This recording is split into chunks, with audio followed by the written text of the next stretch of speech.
Bismillahirrahmanirrahim. Kelawan nyebut asmane Allah Ar-Rahmani kang maha welas, Ar-Rahimi tur kang maha asih.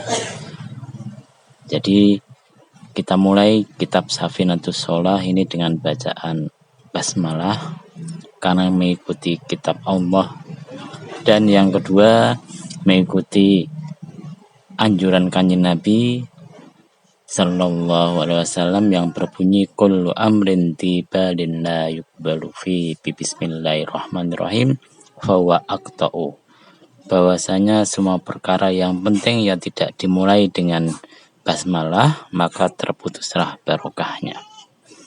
Berbicara mengenai basmalah itu memiliki arti dan memiliki pengertian yang luas sekali. Salah satunya menurut Imam Syahnawawi Banten bahwasanya nama-nama Allah itu tidak bisa ditetapkan kecuali hanya dengan nas atau ijma. Jadi nama Allah Subhanahu wa taala itu terbagi menjadi 4 macam. Yang pertama namanya Asma'ud Dzat, yaitu nama-nama yang menunjukkan zat Allah, yaitu yang nama-nama ini tidak disebutkan kecuali hanya untuk Allah, misalkan Allah Al-Malik. Kemudian ada Asma'us Sifat, nama-nama sifat, yaitu nama-nama yang bukan berarti Allah dan bukan untuk selain Allah, semacam Al-Alim yang pintar, Al-Qadir yang berkuasa, dan setiap perkara-perkara yang menunjukkan akan sifat-sifat Allah. Wa asma'ut tanzih, yang ketiga adalah nama-nama yang artinya mensucikan, yaitu menunjukkan akan kesucian Allah Subhanahu wa taala, semacam As-Salam, Al-Quddus. As-Salam itu yang memberi keselamatan, Al-Quddus yang suci. Kemudian ada nama-nama yang menunjukkan perbuatan, Asmaul Af'al, yaitu nama yang juga disebutkan untuk selain Allah, semacam Al-Khaliq yang menciptakan, Al-Musawwir yang membentuk, War-Razzaq dan yang memberi rezeki. Kemudian kita teruskan alhamdulillahi, alhamdulillah kabehane puji lillahi kedhe Allah Rabbil alamina kang mengarani alam kabeh. Jadi semua puji kita sampaikan kepada Allah SWT yang menjadi Tuhan semesta alam. Karena alam itu bermacam-macam, ada alam manusia, alam jin, alam malakut dan lain sebagainya. Wassalatu lan utai rahmat takdim wassalamu lan keselamatan iku ala sayyidina, mugi tetep ing atase tuan kita Muhammadin rupani Nabi Muhammad, wa ala alihi lan ing atase keluargane Nabi Muhammad, wa ashabihi lan sahabat-sahabate Nabi Muhammad ajmaina ya sakabehane. Jadi kemudian kita sampaikan salawat dan salam kepada Nabi Muhammad, demikian pula kepada keluarganya Nabi Muhammad. Keluarga di sini bisa termasuk keluarga yang asli dari Kanjeng Nabi, atau yang bisa dimaksud juga ahli adalah kullu taqiyyin, karena ada hadis yang mengatakan kullu taqin ahlu Muhammadin, kalau tidak salah, bahwasanya semua orang yang bertakwa adalah keluarganya Nabi Muhammad. Demikian pula kita sampaikan salawat dan salam kepada sahabat-sahabat Kanjeng Nabi. Siapa sahabat itu? Sahabat adalah orang yang bertemu dalam keadaan beriman kepada Kanjeng Nabi dan meninggal pun dalam keadaan beriman. Awwalu ma utai kawitane perkara yajibu kang wajib ala kulli muslimin ing atase saben-saben wong Islam, i'tiqadu makna syahadataini iku ngeyakini arti syahadat loro, wa tasmimu qalbihi lan netepake atine, mantepake atine alaihi ing atase makna syahadataini. Jadi orang Islam itu harus mengerti dan meyakini arti dua kalimat syahadat. Apa itu? Asyhadu an la ilaha illallah wa asyhadu anna Muhammadar Rasulullah. Yang pertama dinamakan syahadat tauhid, yang kedua dinamakan syahadat rasul. Nah, jadi orang Islam itu harus yakin bahwasanya tidak ada Tuhan selain Allah dan bahwasanya Nabi Muhammad itu adalah utusan Allah. Karena syahadat ini adalah kunci untuk melakukan hukum-hukum Islam kepada dia. Demikian pula syahadat merupakan kunci untuk masuk surga.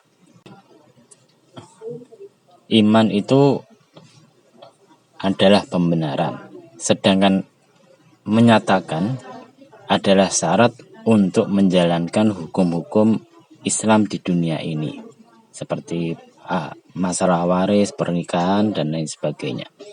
Ini adalah pendapat dari kebanyakan ulama ahli tahqiq.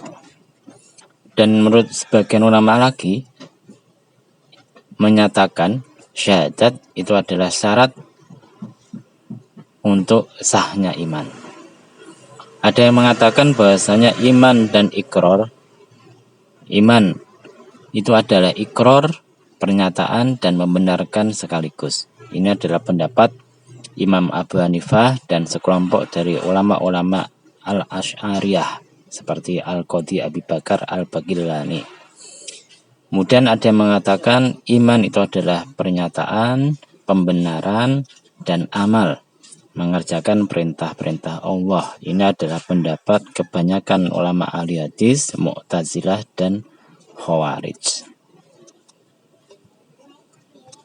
Wa makna asyhadu an la ilaha illallah lan utai artine asyhadu an la ilaha illallah, asyhadu nyekseni sapa ingsun an ing sedune kelakuan la ilaha ora ana pangeran iku maujud illallah kejaba Allah, a'lamu ngerti sapa aku wa taqitu lan yakin sapa aku bikol biklan atiku wa ubayinu lan jelasake sapa aku li ghairi marang saliyane aku an ing sedune kelakuan la ma'buda ora ana zat kang layak patut disembah bihakin kana hak fil wujud ing dalam wujude illallah kejaba Allah. Dan arti kalimat syahadat tauhid asyhadu alla ilaha illallah, aku bersaksi tiada Tuhan selain Allah, artinya aku mengetahui dan aku yakin dengan hatiku dan aku menjelaskan kepada selain diriku bahwasanya tidak ada zat yang layak dan patut disembah dalam wujud ini kecuali Allah SWT. Wa annahu lan sunni Allah ghaniyun iku semugih amma saking perkara siwahu saking sakliyane Allah, muftakirun butuh ilaihi marang Allah apa kulluma apa saben-saben perkara adahu sakliyane Allah.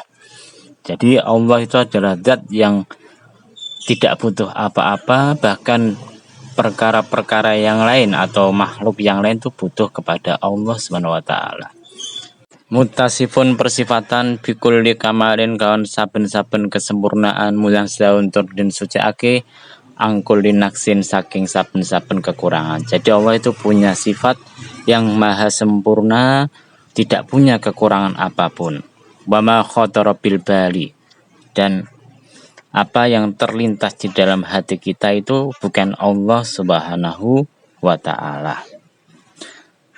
Apa yang terlintas di pikiran kita, apa yang kita bayangkan itu bukan Allah. Lam yattahid, orang jupuk sapa Allah saibatan ing bojo wala waladan lan anak.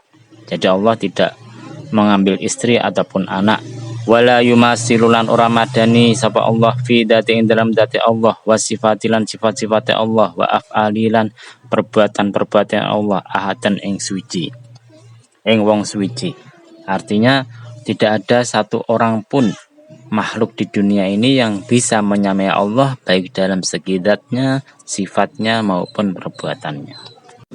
Diceritakan bahwasanya Asyah, istri Raja Fir'aun, mengajak para pembantunya untuk beriman kepada Allah, tapi mereka tidak mau. Akhirnya Siti Asyah mengajak Raja Fir'aun untuk berlomba, dan barang siapa yang kalah maka dia harus keluar dalam keadaan telanjang bulat.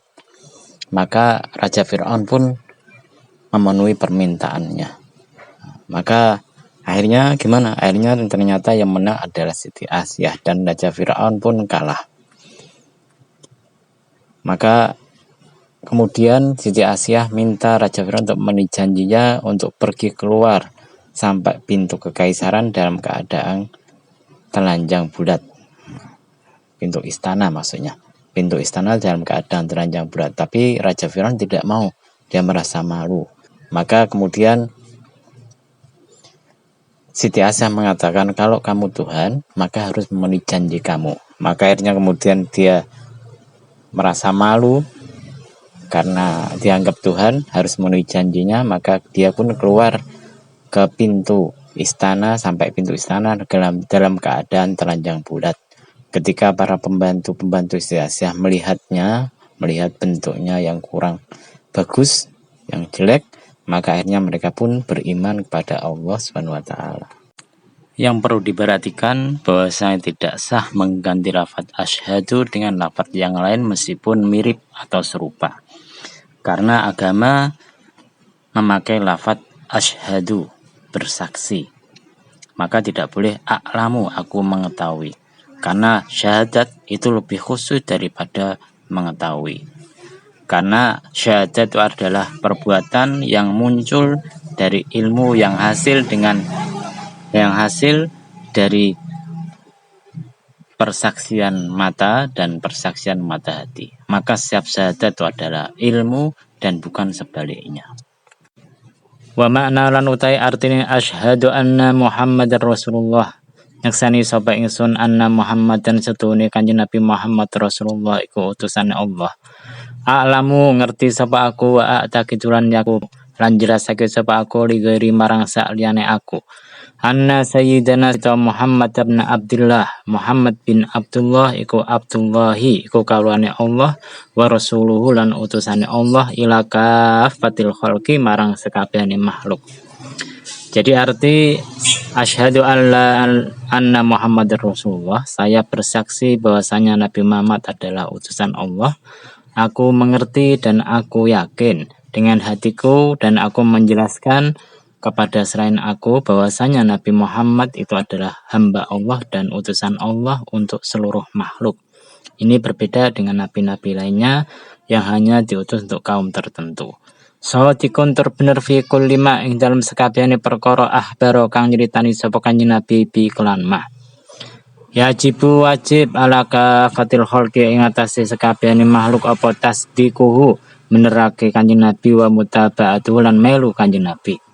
Wa yahrumu lan haram alaihi mengkatase makhluk apa takdzibuhu ngorake Kanjeng Nabi wa mukhalafatuhu lan nyulayani Kanjeng Nabi. Jadi Kanjeng Nabi itu ketika berbicara itu mesti benar, meskipun itu adalah perkara yang mubah. Jadi wajib bagi seluruh makhluk untuk membenarkan Kanjeng Nabi, mengikuti beliau, dan haram kepada mereka untuk mendustakan atau menentang beliau. Famang kadzabahu, maka utai sapane wong kadzabahu goroh songgoroake sapa wong ing Kanjeng Nabi, bahwa maka utai wong dolimun iku dolim, nganiaya kafirun tur kafir. Waman kholafa ulan utai sapane wong kholafa iku nyulanyani sapa wong ing Kanjeng Nabi, bahwa maka utai wong kasin iku wong kang durhaka, khosirun tur rugi. Jadi kalau ada orang mendustakan Kanjeng Nabi, maka hukumnya adalah kafir. Kalau ada orang tidak sesuai dengan pendapatnya Kanjeng Nabi atau menyalahi beliau tapi tidak mendustakan, hukumnya adalah orangnya bermaksiat. Wafaqona lan mugi-mugi paring pitulung na ing kita sapa Allah kamala mutaba'atihi ing sempurnane melu Kanjeng Nabi. Warzaqona lan paring rezeki sapa Allah na ing kita kamala tamassuki ing sempurnane cekelan bisunnati kelan sunah Kanjeng Nabi. Waja'ala lan mungkin dadosake sapa Allah na ing kita mimman saking wong yuhyi kang nguripake sapa wong ahkama syariatihi ing hukum-hukum syariate Kanjeng Nabi. Wa tawaffana lan mugi-mugi paring sedo sapa Allah na ing kita ala millati ing atase agamane Kanjeng Nabi. Wa syarona lan giring sapa Allah na ing kita fi zumrati ing dalam kelompoke Kanjeng Nabi, wa walidaina lan wong tua loro kita, wa auladana lan putra-putra kita, wa akhawatina lan dulur-dulur kita, wa ahbabina lan kekasih-kekasih kita, wa jami'al muslimina lan sekabehane wong Islam kabeh. Jadi kalau kita perhatikan sunnah Kanjeng Nabi itu kalau ada korinah menunjukkan wajib ya maka menjadi wajib. Tapi kalau tidak ada korinah menunjukkan wajib maka menjadi sunnah. Dan sunnah pun itu nanti dibagi menjadi 3 macam. Namanya sunnah muakkad, sunnah yang selalu dikerjakan Kanjeng Nabi seperti qobliyah subuh, kemudian sunnah-sunnah muakkad lainnya. Ada juga sunnah ghairu muakkad, sunnah yang kadang-kadang dikerjakan Kanjeng Nabi, kadang tidak, seperti qobliyah asar. Kemudian ada sunnah yang ketiga menurut sebagian ulama namanya sunnatul huda, sunnah yang bukan dimaksudkan untuk diikuti tapi boleh diikuti, seperti pakaian beliau, cara makan beliau, dan lain sebagainya.